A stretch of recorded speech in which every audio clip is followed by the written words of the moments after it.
Okay. Bandaru Rammohan Rao గారు. అలాగే ఇక మోదీకి సంబంధించిన ఒక వార్తా కథనాంశం చూసుకున్నట్లయితే, మోదీకి స్ట్రైపర్స్ అత్యున్నత పౌర పురస్కారం అయితే లభించింది.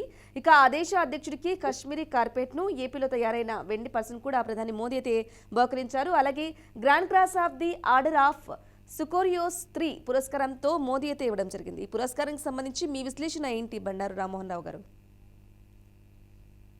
మన భారతదేశానికి గర్వకారణం బ్రాహ్మణి. ఎందుకంటే మన ప్రధానమంత్రి అంటే ఆయన ఈ 11 ఏళ్లలో దాదాపు 150 దేశాలకు పైగా ప్రపంచంలో చాలా దేశాలు తిరిగారు. అందులో 150 దేశాలు లెక్కలోకి వస్తున్నాయి ఇప్పటికే. కనుక తిరిగిన దేశం వల్ల కూడా మనం బ్రహ్మరథం పడుతుంది. నేనే చూసాం. G7 దేశాల్లో మనం పిలిచే ప్రయత్నంలో ఎంత యెస్. అద్భుతమైన అవును. స్వాగతం ఇచ్చారో చూసాం మనం. దాంతో పాటు ఈ సైప్రస్ అధ్యక్షుడు ఇచ్చిన అవార్డు ఇట్లాంటివి చాలా వచ్చినాయి మన మోడీ గారికి. అందులో ఇదొకటి గర్వకారణం అంటాను. ఇప్పుడు మనకు భారతరత్న మన దేశంలో ఎట్లా గర్వకారణమో మనకు ఐకాన్ గా మనకు అవార్డు ఉంటుందో అక్కడ కూడా వాళ్ళ ప్రతిష్టాత్మకమైన అవార్డు మన భారతదేశ ప్రధానమంత్రికి రావడం చాలా ముదావహం, మంచిది అంటున్నాను నేను. దీంతో పాటు విదేశీ సంబంధాల విషయంలో కూడా ఎప్పటికప్పుడు మనం గత పునాదుల మీదనే ప్రధానమంత్రులు ఎవరు మారినా కూడా అదే ప్రకారం వ్యవహరిస్తున్నాం మనం. ఉదాహరణకు నెహ్రూ గారు ప్రతిష్ఠించిన అలీన విదేశాంగ విధానం, మార్షల్ టిటోతో కలిసి యుగోస్లేవియా అధ్యక్షుడు, అప్పటి నుంచి అలీన విదేశాంగ విధానం అనుభవిస్తున్నాం. ప్రపంచవ్యాప్తంగా 4 దేశాల మధ్య యుద్ధం జరుగుతుంటే ఏ దేశానికి మనం మద్దతు ఇవ్వకుండా వాళ్ళు యుద్ధం ఆపాలని కోరుకుంటున్నాం. అట్లా ప్రపంచవ్యాప్తంగా తిరుగుతున్న మన మోడీ గారికి ఆ అవార్డు దక్కడం చాలా ఉదాహరణ, మంచిది అంటున్నాను నేను. దీన్ని మరింత గౌరవం మనకు ఒకటి బాధ్యత కూడా పెంచింది. అంటే గౌరవిస్తున్న కొద్దీ ఎంత ఎదిగితే అంత ఒదిగి ఉండాలి కదా. అంత ఒదిగే ఉంటున్నారు. ప్రపంచవ్యాప్తంగా ఇప్పుడు ఏదైనా యుద్ధం జరిగితే ట్రంప్ చాలా రకాలుగా మాట్లాడతారు, కానీ మన భారతదేశం ఏం చెప్తుంది, భారతదేశం వాయిస్ ఏంది అని ప్రపంచం అంతా ఎదురు చూస్తుందని నేను. ఓకే. అలాగే ఇక మరో వార్త చూసుకున్నట్లయితే రామ్మోహన్ రావు గారు, ఇక జనగణన గెజెట్ నోటిఫికేషన్ విడుదల, కులగణన ప్రస్తావన లేదని చెప్పేసి కాంగ్రెస్ అంటుంది. ఇక ముందే ప్రకటించామని చెప్పేసి కూడా కేంద్రం అంటుంది. వీటిని ఎలా చూడాలంటారు? జనగణన కోసం కేంద్ర హోంశాఖ సోమవారం గెజెట్ నోటిఫికేషన్తో విడుదల చేసింది. Register general census commissioner Mrutyunjay Kumar Narayan పేరుతో ఇదైతే విడుదలైంది. ఎలా చూసుకోవాలి అంటారు రామ్మోహన్ రావు గారు?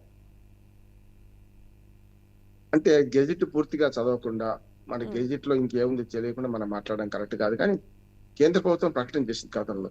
ఈసారి 2026, 27 ఈ 2 సంవత్సరాల్లో కలిపి 27 మార్చి 31 నాటికి పూర్తిగా దేశ స్థాయిలో జనగణన, కులగణన 2 చేస్తామని ప్రకటించింది కదా. కానీ గెజిట్ లో అది లేకపోతే తప్పనిసరి చేర్చాలి. లేకపోతే వాళ్ళ వాగ్దానం వెనక్కిపోయినట్టే లెక్క. చేర్చకపోతే చేర్చాలంటారు. జనగణన యాక్చువల్ గా ప్రతి 10 సంవత్సరాలతో జరగాల్సి ఉండే.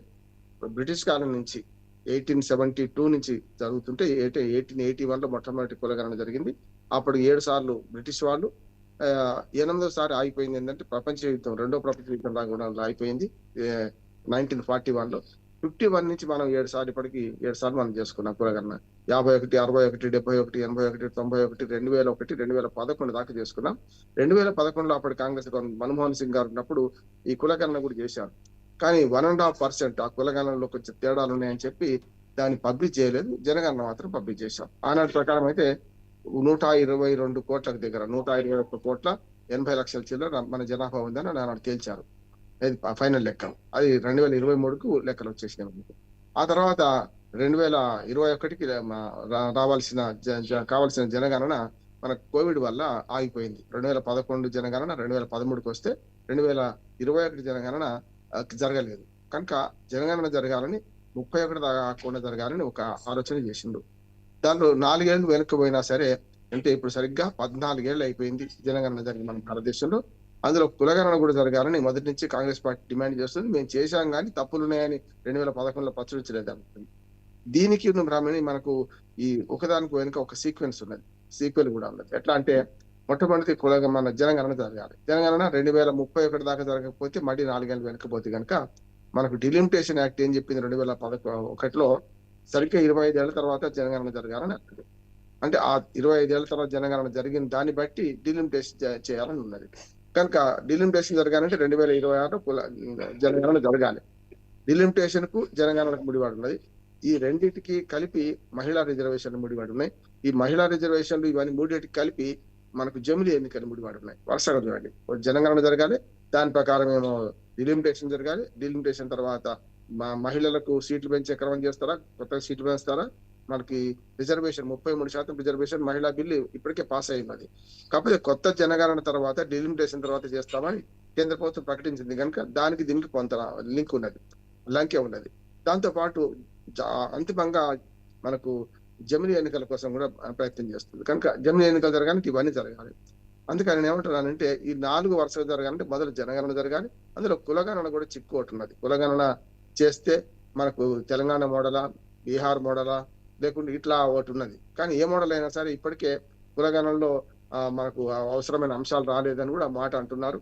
కులగణనలో తెలంగాణ మోడల్ ప్రకటించమని చెప్పి జయరాం రమేష్ గారు ఇప్పటికే నిన్న కాంగ్రెస్ సీనియర్ నాయకుడు ప్రకటించారు. అందుకని ఈ 4 జరిగితే తప్ప 3 జరిగితే కదా 4 జరగదు. మంచిదే అంటున్నాను. అంటే జనగణన జరగడం మంచిదే. దాన్ని ఎట్లా చేస్తారంటే 2 విడతలు చేస్తా ఉంటున్నారు. మొదట లడాఖ్, జమ్మూ కాశ్మీర్ వైపు, హిమాచల్ ప్రదేశ్ అంటే కొంచెం చలికాలం చలి ప్రాంతాలలో మొట్టమొదటి విడత మొదలుపెట్టి 2026 అక్టోబర్ కల్లా పూర్తి చేస్తామంటున్నారు. 2027 మార్చి కల్లా మిగతా దేశం అంతా చేస్తారు.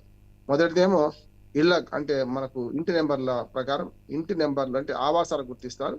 ఆవాసాలు గుర్తించే జనగణన మొదలు జరుగుతుంది.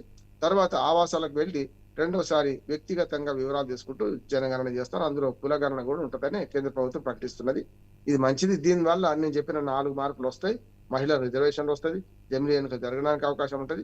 ఒకే ఒక్క స్లేష్ ఏంటంటే ఈ జనగణన జరిగితే రేపు పొద్దున డిలిమిటేషన్ చేసే క్రమంలో మరి దక్షిణాది నష్టపోతుంది అనే ఒక ఆలోచన ఉంది కనుక దక్షిణాది నష్టపోకుండా ఉండాలంటే జనగణన జరగాలి. కొత్త జనాభా లెక్కల ప్రకారం సీట్లు పెంచకుండా ఏ రేషియోలో ఇప్పుడు సీట్లు ఉన్నాయో ఆ రేషియోలో సీట్లు పెంచడమే కరెక్ట్ అని ఒక మాట వస్తుంది. ఉదాహరణకు మనకు ఉమ్మడి ఆంధ్రప్రదేశ్ 42 సీట్లు ఉండే 42లో సగం సీట్లు పెంచాలి అంతే తప్ప కొత్తగా మళ్ళీ ఉత్తరప్రదేశ్, బీహార్ లాగా పెంచుకుంటూ పోతే జనగణన జనం ఎక్కడ ఎక్కువ ఉన్నారో అక్కడ పెంచుకుంటూ పోతే మరి దక్షిణ భారతదేశం అంతా కూడా 135 ఉన్న సీట్లలో దక్షిణ భారతదేశంలో తమిళనాడు, కేరళ, మనకు పుదుచ్చేరి ఒక సీట్ ఉన్నది, కర్ణాటక, ఆంధ్రప్రదేశ్ అన్ని కలిపితే 135 సీట్లు ఉన్నాయి.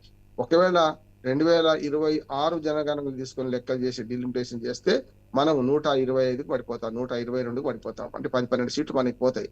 అట్లా కాకుండా ఉండాలనే దాని మీద చాలా పెద్ద చర్చ జరుగుతుంది.